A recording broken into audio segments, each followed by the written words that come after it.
Welcome to Room for More Art, a dialogue series where we sit with architects and designers to explore spaces through the lens of art and design.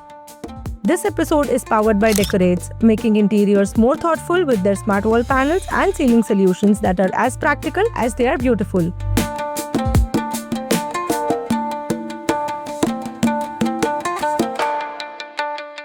Hello, I am architect Heena Kokel. I've been practicing in Ahmedabad with my firm named Design House since 2017.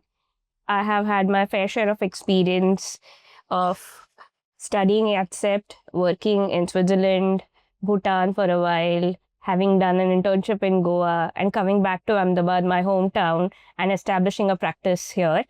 And with my firm, I try to dilute the boundaries between space planning, urban planning, architecture, interiors, furniture design, as well as we have a little bit of work with ceramics. So I've named my firm Array Design House, where we are dealing with array of scale as well as mediums in our firm.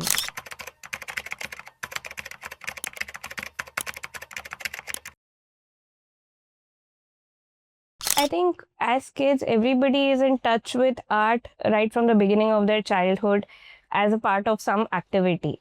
It's only after growing up we lose that touch. But in case of my childhood, from a Sindhi background. So we didn't have going back to our village or having roots as such. So during those summer vacations or Diwali vacations in childhood, yes, we would go to our mama's house in Delhi. But I would not have those intriguing rooted stories. So I found art or doing some activities of glass painting or mehndi design or rangoli, every form of art was giving me some sort of personality and edge over other friends. So I found that to be my way of expression. So that's how we started. And slowly, when our school teachers introduced us to the topic of art as something to learn about, it was introduced in form of, I guess, SSC exams. Art was a subject where you were taught and supposed to memorize architecture buildings, their materials, the people who were behind constructing that, whether it is the king who commissioned it or somebody who made it. Sometimes not all the information was available in the history books. But it was interesting to know that there is something and there is so much behind it that it is so valuable that students are expected to memorize it. So it was definitely a window where architecture was introduced. So the word architecture was introduced through this subject in 10th boards. And slowly it was understood or discussed by teachers. And it was also interesting how it is important to have science to do this art subject. So that combination also, it felt like a unique niche. So it was intriguing and it was a welcoming beginning there.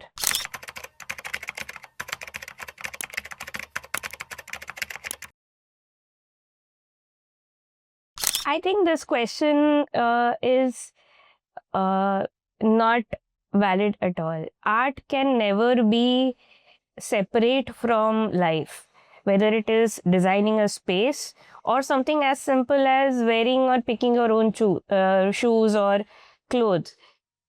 In India especially, art was in everyday life. The handkerchief that you use would have your embroidery or your initial. The bed sheets that are exchanged or gifted, they would have some sort of family heirloom and stitching.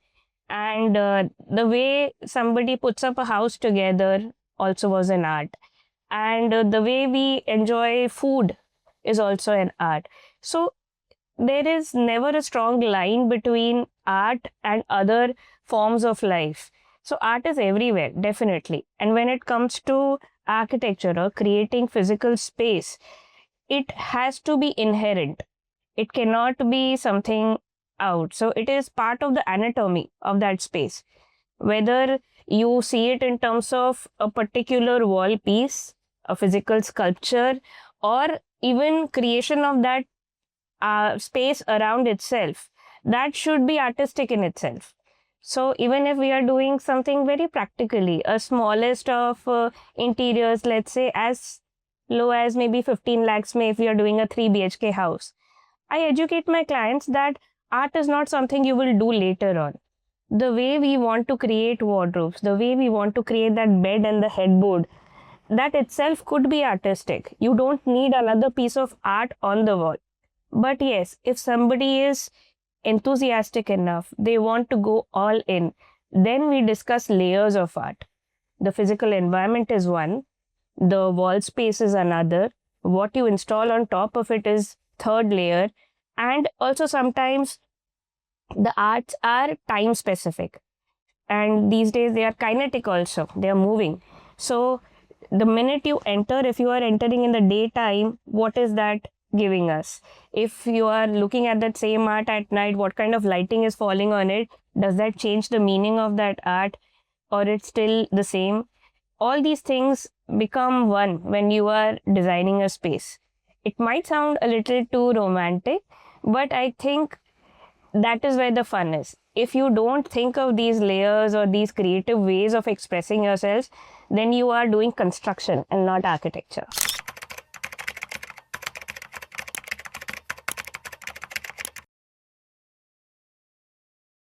In a lot of our projects, art has been at the core center of the project. Sometimes it is well established right from the first meeting. The way client liked something about that empty site can give us a click or an idea that we can develop further. Sometimes it can be a technical requirement that came in at very last minute, but we want to make sure that we go all in and develop something that brings in that missing piece of puzzle. So, for example, in a project that we did, Cloud9, when it was an empty site, the builders had given a almost brown and muddy brown kind of marble throughout the house, and client felt good about it, but also had a surreal experience that he said that it almost feels like kitchen. And now that gave us an intriguing thought, and we tried to develop a theme of lotus pond in the complete house. So in one vanity area, we had created a ceramic wall mural, which was lotus pond theme based, and it was small pieces of waste ceramic tiles, and we installed it well and created the artwork. In another room, it was lime wash kind of wall painting, wall mural that was done with a expert artist. In another room, maybe only the tones of the materials that blended and talked about that theme. So here it was right from the beginning. And maybe in another project where we were doing a huge living room with dining area combination, and almost at the end of the project, client wanted that there can be a partition somewhere. Now it could have been very typical scene, metal partition or wooden louvers or something, and we could have done away with it. But because everything was feeling a little too flat, we wanted this partition to come as a last piece of puzzle. So we designed small wooden carvings hanging through a metal rod, and that same pattern and those graphics were also replicated in the pattern of the safety door. That way it became a crucial part, although it came in very late in the project. So art can be just a small peek into the project and it will lift up the whole space.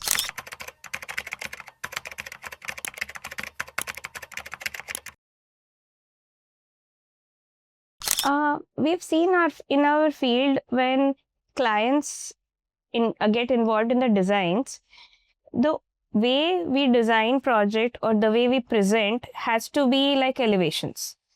So clients tend to ask this question कि ये wall पे क्या आएगा, ये wall पे क्या आएगा, and we try to explain that when we design a space, do not look at that space as four walls. Try to stand in between and experience the space three-dimensionally. So at least as designers or somebody who understands art, we should not be having this question of wall aesthetics.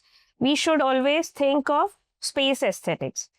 when you move into that space, does that make you pause somewhere? Does that make you feel balanced, a symmetry, or you deliberately uh, shove your attention towards one direction and make something feel important? So, artworks or even overall planning shouldn't be elevation based. Although the presentation art supposed to be that way because that's the easiest tool for anybody to understand. But we should be addressing art as spatial element, not two-dimensional.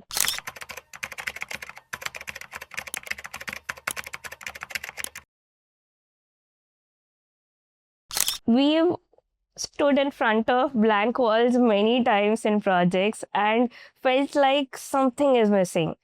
And we've gone back to boards and tried to come up if the existing elements itself can be made more interesting. And if you still can't do it, then inquiry into customers' personality, the client's personality, whether they have something that they want to feel nostalgic about, or they are leaving out a certain life in some foreign country and coming back to India, and they want to every morning get up and feel that this decision is right for them, and you want that reassurance poured into their life. Or maybe it can be family heirloom, some important piece or a moment that they want to rejoice every day. So, artwork should be an answer to what they want to feel. And that's how we've come up with a lot of wooden carvings in one project where they wanted to feel the roots of Bhavnagar, a very old house that they had left. And they had actually few pieces from there which were put together into a wall art. In one another project, client was very spiritually inclined, but they wanted something very nomadic kind of a mandir in their house. So imagine if you were like very old age times, humans would create caves and try to feel the power of nature by creating those spaces and sitting there and worshipping. So in their office space, there is one huge wall where we've created Siporex wall mural, which is 3D, and there was a limitation in the space also. So one particular Hanumanji Murti is a complete sculpture of Siporex, and rest of Ram, Sita, Lakshman, and maybe there was Shivji also and Saraswati also, all of that in a huge wall mural. And right now it is right in front of a huge crowd of 20 people staff, and they are facing this wall mural. So it is part of their everyday life, but still they have some kind of nomadic roots that how humans used to feel in the cave times.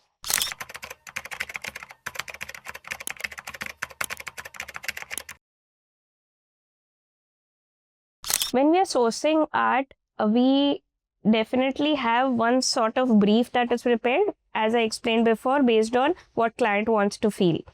And we try to look at the contemporary environment of India and Ahmedabad, what is needed also. We feel a little bit responsible towards pushing a certain form of art that needs more visibility. We try to have some sort of answers to the movements that are needed. So, since old times, if you look at art in the very olden times, it was about recreating what is there in nature. So it was realistic painting. But slowly, when photography came in, that lost its value. And natural, when technology takes over, the art has to improvise. It has to become better or different so that it has some value beyond that technology. So then came this Renaissance phase where Cubism came in, and you could make art about what you are thinking, not what you are seeing. So when it went beyond obvious, went beyond photography, because photography was anyway great at capturing the realism, that's when art has some relevance. And in today's time, we try to think that folk art are losing their impact. We try to think that artists, they are very talented and they are not getting their way into everybody's life. So question is two-way. Do they is everybody supposed to be doing a favor by bringing these art and uplifting it? No. There has to be some sort of relevance that they bring in their art.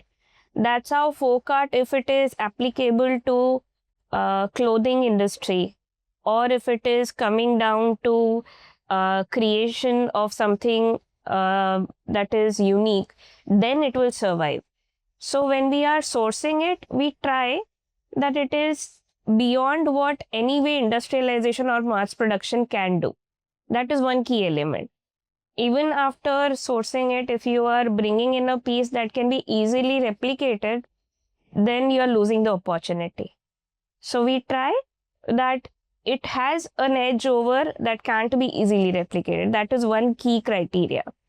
And definitely art curators are not only sourcing it, they are doing the practical maths of what will fit, how will it be transported, but they should be digging deeper into what the client wants to feel and what all movement are we bringing in the folk art and pushing it. We are making that alive. Are we talking about feminism that is needed in today's day? Are we talking about equality? Are we talking about equity through these forms of art? So these are the questions that run our mind when we are trying to source something.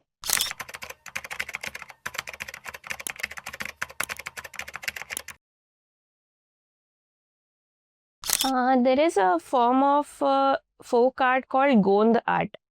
It is from MP region of India.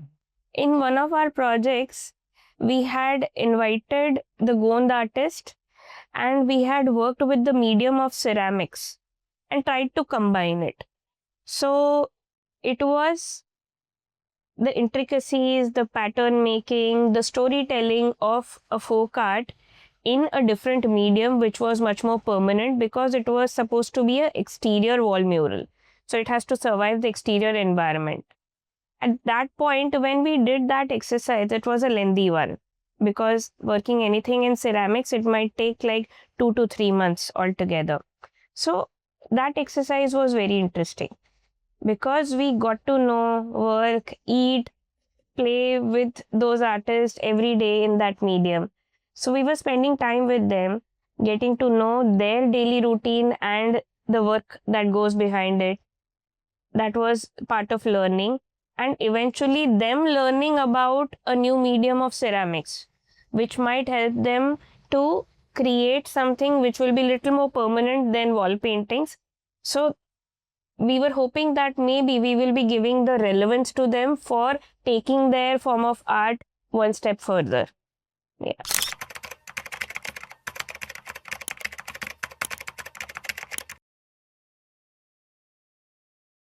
Standardization has never worked with art. We definitely need individual expression.